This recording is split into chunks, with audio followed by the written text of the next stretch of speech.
क्या आपने कभी अपने अक्स से नजरें चुराई हैं, इस डर से कि कहीं शीशे के पार वो शख्स न दिख जाए जिसे आप खुद भी पहचानने से इनकार करते हैं?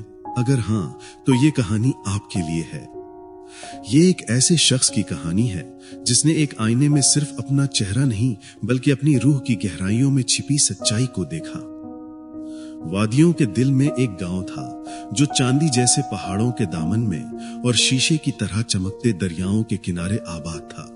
इस पुरसुकून गांव में आरिन नामी एक शख्स रहता था जो अब अपनी हंसी या बातों से नहीं बल्कि उस उदासी के गहरे समंदर से पहचाना जाता था जो उसकी आंखों में हर वक्त ठहरा रहता था।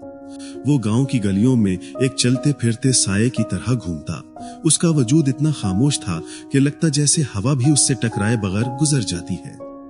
बरसों पहले एक तूफान उसकी जिंदगी से उस हस्ती को बहा कर ले गया था जो उसकी कायनात थी। गांव वाले अब उसका जिक्र नहीं करते थे, लेकिन किसी को भी वो दिन नहीं भूला था जब आरिन की हंसी हमेशा के लिए खामोश हो गई थी।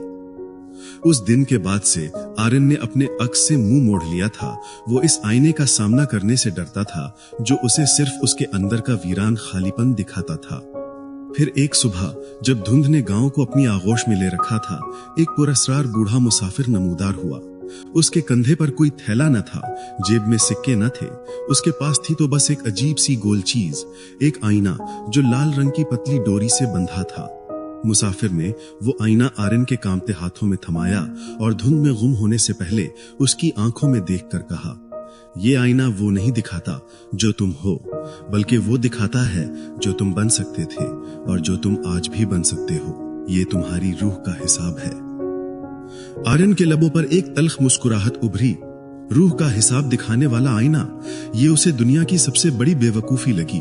लेकिन उस रात जब बारिश की बूंदें उसकी छत पर एक उदास धुन बजा रही थीं, उसका दिल बेख्तियार इस आईने की तरफ खिंचने लगा। उसने एक लरसती हुई शमा रोशन की और आईने को अपने सामने रखा। बरसों बाद उसने हिम्मत करके अपने अक्स में झांका। पहले तो उसे सिर्फ एक बेइंतहा गहराई और तारीकी नजर आई, जैसे शीशे के पीछे धुएं के बादल हों। फिर आहिस्ता आहिस्ता उस धुएं से एक तस्वीर उभरी।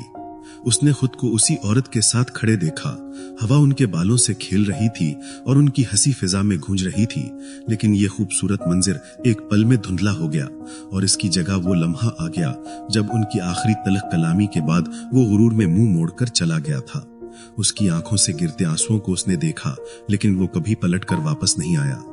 आईने ने उसे सब कुछ दिखाया, न सिर्फ वो तल्ख हकीकत जो हो चुकी थी, बल्कि वो सच्चाइयां भी जिन्हें वो अपने दिल में दफन कर चुका था। सच्चाई बिजली बनकर उस पर गिरी। उसका दिल किस्मत ने नहीं बल्कि उसके अपने गुरूर और अना ने तोड़ा था। आईना उससे सजा नहीं दे रहा था, वो तो बस इस सच को बेनकाब कर रहा था जो बरसों के एहसास जुर्म की गर्द तले छुप गया था। दिन हफ्तों में बदले। हर रात आरिन इस आईने में देखता, मगर अब अपने जख्मों को कुरेदने के लिए नहीं बल्कि उन्हें समझने के लिए। उसे इन गहरे सायों के बीच रोशनी की किरणें भी नजर आने लगीं। उसने वो लम्हात देखे जब उसने किसी अजनबी की मदद की थी, किसी बच्चे से मीठा बोल बोला था या छोटे छोटे तरीकों से मोहब्बत को चुना था। उसे समझ आया कि रोशनी कभी गई ही नहीं थी, बस उसके एहसास जुर्म के बादलों ने उसे छुपा रखा था। आहिस्ता आहिस्ता उसने खुद को माफ करने का हुनर सीखना शुरू कर दिया। एक शाम वो आईना लेकर दरिया किनारे पहुंचा। आसमान पर सितारे बिखरे हुए हीरों की तरह जगमगा रहे थे और उनका अक्स पानी में रक्स कर रहा था। उसने खुद से सरगोशी की, मैं माजी की जंजीरों में कैद नहीं रहूंगा, लेकिन इससे मिले सबक को हमेशा याद रखूंगा। और एक गहरी पुरसुकून सांस लेकर उसने आईने को दरिया के हवाले कर दिया। पानी में एक लम्हे के लिए लहरें उठीं और फिर सब कुछ पहले की तरह साकिन हो गया। जैसे ही आईना नजरों से ओझल हुआ, आरिन ने महसूस किया कि उसके सीने पर रखा एक सदियों पुराना बोझ उतर गया है। उसके इर्द गिर्द की खामोशी अब उसे खोखला नहीं कर रही थी, बल्कि एक नर्म सुकून बख्श रही थी, जैसे कायनात भी उसके साथ मिलकर सांस ले रही हो। अगली सुबह गांव वालों ने वो मुजिजा देखा जिसका वो बरसों से इंतजार कर रहे थे। आरिन के चेहरे पर एक मुस्कुराहट थी। ये उसकी पुरानी खिलखिलाती हंसी नहीं बल्कि एक गहरी पुरसुकून मुस्कुराहट थी जिसने दर्द को समझा था और सुकून को चुना था। लोगों ने पूछा कि आखिर क्या बदला है, तो उसने दरिया की तरफ देखते हुए कहा, आईने ने मुझे उस शख्स से मिलवाया जिससे मैं खुद भाग रहा था। उस रात वो सितारों के नीचे बैठा ठंडी हवा को महसूस कर रहा था। पहली बार उसे अपने खोए हुए माजी का अफसोस नहीं, बल्कि उस मोहब्बत का शुक्र महसूस हुआ जो उसे मिली थी। उन असबाब का शुक्र जिन्होंने उसे मजबूत बनाया, और उस जिंदगी का शुक्र जिसने उसे दोबारा शुरू करने का मौका दिया। कभी कभी शिफायाबी का वाहिद रास्ता खुद को आईने में साफ देखना होता है, उस शख्स के तौर पर नहीं जो हार गया, बल्कि उस शख्स के तौर पर जिसने हिम्मत नहीं हारी। आईने ने आरिन को उसका माजी नहीं लौटाया, आईने ने आरिन को खुद उसकी अपनी जात लौटा दी थी। तो अगर आज रात आपका दिल बोझल है, अगर आप अपने ही अक्स से भाग रहे हैं, तो याद रखें, शिफायाबी दर्द के खत्म होने का नाम नहीं, शिफायाबी उस हिम्मत का नाम है जब आप दर्द की आंखों में आंखें डालकर उसे कबूल कर लेते हैं।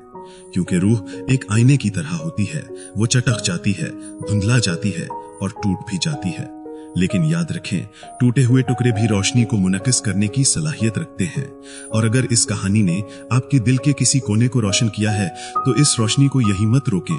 JA वॉइस को सब्सक्राइब करें, जहां हर कहानी आपको याद दिलाएगी कि आपके अंदर की रोशनी हमेशा जिंदा रहती है, चाहे अक्स कितना ही तारीक क्यों ना हो।